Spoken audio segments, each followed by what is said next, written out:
आप देख रहे हैं लव इंडिया नेशनल, क्योंकि इरादे हमारे साथ हैं इसलिए लोग खिलाफ हैं, फिर भी हम आपको दिखाते हैं कड़वा सच। इतिहास रचा जाना था हमारी नज़र में तो विनेश कल भी एक स्टार थी, आज भी एक सुपरस्टार है और कल भी वो हीरो रहेंगी देश के लोगों की, क्योंकि उन्होंने जिस मुकाम तक पहुंचाया, देश का मान सम्मान बढ़ाने का काम किया। फाइनल में कोई महिला नहीं पहुंची आज से पहले, उन्होंने देश का गौरव बढ़ाया और किस संघर्ष के बाद बढ़ाया ये भी पूरा देश जानता है। हम इस मुश्किल वक्त में फोगाट परिवार के साथ खड़े हैं। मान साहब भी अभी मिलने के लिए यहाँ पर आए थे परिवार से, और हैरानी इस बात की है कि जितना डेलीगेशन साथ में गया हुआ है, चाहे वो इंडियन ओलंपिक एसोसिएशन का हो, चाहे वो फेडरेशन के लोग साथ में गए हो, क्या करने के लिए वहाँ पे जाते हैं। हमें तो महावीर जी के अनुभव से अभी बात करके ये बात समझ में आई कि 100 ग्राम तो कुछ भी नहीं होता। 100 ग्राम तो आप बाल कटवा देते तो भी कम हो जाता। आधे घंटे के अंदर रिव्यू कर सकते हैं आप। उस रिव्यू के लिए आपने क्लेम किया कि नहीं किया, तो साथ में आप ऑब्जेक्शन कर सकते हैं। 100 करोड़ के देश को कोई 100 ग्राम की साजिश करके किसी तरीके से झुका देगा। सरकार ने एक बार भी हिम्मत नहीं हुई सरकार की, ये नहीं कह सके सरकार की हम ओलंपिक का बहिष्कार कर देंगे अगर हमारे खिलाड़ियों के साथ ऐसा अत्याचार होता है। हॉकी के अंदर देखो, रेड कार्ड सिर्फ एक मिला है, सिर्फ भारत के खिलाड़ी को मिला है। यहाँ देखो, अन्याय अत्याचार सिर्फ हमारी खिलाड़ी के साथ हो रहा है। तो क्या सरकार एक स्ट्रॉन्ग स्टैंड नहीं ले सकती थी? पूरा देश देख रहा था इस वक्त मोदी जी की तरफ। वो दावा करते हैं कि रूस का युद्ध रुकवा दिया उन्होंने, और हमारी खिलाड़ी के ऊपर अत्याचार हो रहे थे, वो अत्याचार नहीं रुकवा पाए। तो मुझे लगता है ये बहुत दुर्भाग्यपूर्ण है और हौसला तोड़ने की कोशिश है हरियाणा की बेटियों का। लेकिन हरियाणा की बेटियां रुकेंगी नहीं। ना हरियाणा की बेटी पहले झुकी, ना रुकी, और ना अभी रुकेंगी और झुकेंगी।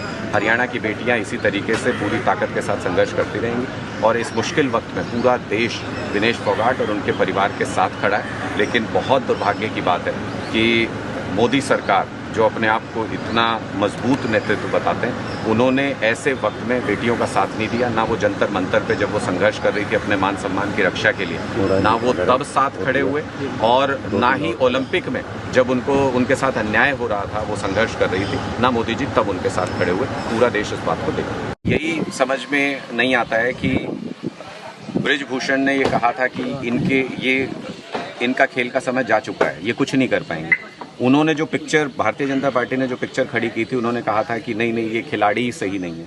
आज विनेश फोगाट ने अपनी हिम्मत से, अपनी ताकत से, अपनी मेहनत से उन सब लोगों के मुंह पे तमाचा जड़ा था। उन सब लोगों को ये बताया था कि हरियाणा की बेटियां मेहनत करके इस मुकाम तक पहुंची हैं, किसी की दया पे नहीं पहुंची। तो निश्चित तौर पे ये सवाल मन में खड़ा होता है कि इस कामयाबी से पूरा देश तो उत्साहित था, पूरा देश तो खुश था। कौन था ऐसा जो ओलंपिक में विनेश के मेडल जीतने से खुश नहीं था, जो ओलंपिक में विनेश को मेडल जीतते हुए नहीं देखना चाहता था?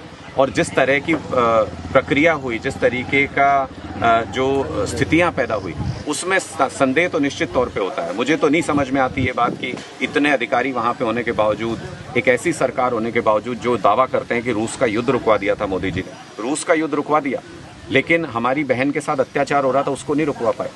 तो निश्चित तौर पे सवाल, संदेह निश्चित तौर पे खड़ा होता है और साजिश की तरफ भी निश्चित तौर पे लोगों का ध्यान जाता है। लोगों के मन में इस बात को लेकर के सवाल है, लेकिन इसका क्या सही जवाब है ये तो समय तय करेगा।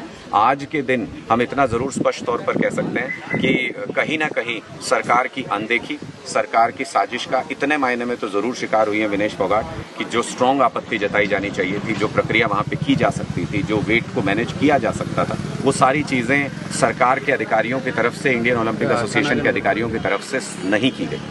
अभी हमने महावीर जी से बात की तो उन्होंने ही बताया, उनका इतना तजुर्बा है, वो तो इतने खेल देख चुके हैं, उन्होंने बताया कि आधे घंटे के अंदर रिव्यू किया जा सकता है। और ये तो हम आपत्ति कर सकते थे देश के तौर पे। भारत 100 करोड़ का देश है, उसको 100 ग्राम की साजिश करके नहीं झुकाया जा सकता। अगर 100 करोड़ का देश ये कहता कि हमारी खिलाड़ी को समय मिलना चाहिए, ये अत्याचार है, और एक बुलंद आवाज में हम ये कहते कि अगर ये अन्याय होगा तो हम बॉयकॉट करेंगे ओलंपिक का, तो निश्चित तौर पे इसमें कोई संदेह ही नहीं किसी भी प्रकार का कि ओलंपिक एसोसिएशन को इस बारे में सोचना पड़ता और इस बारे में निर्णय लेना पड़ता। लेकिन बहुत अफसोस की बात है कि सरकार ऐसे वक्त पर अपने खिलाड़ी के, हरियाणा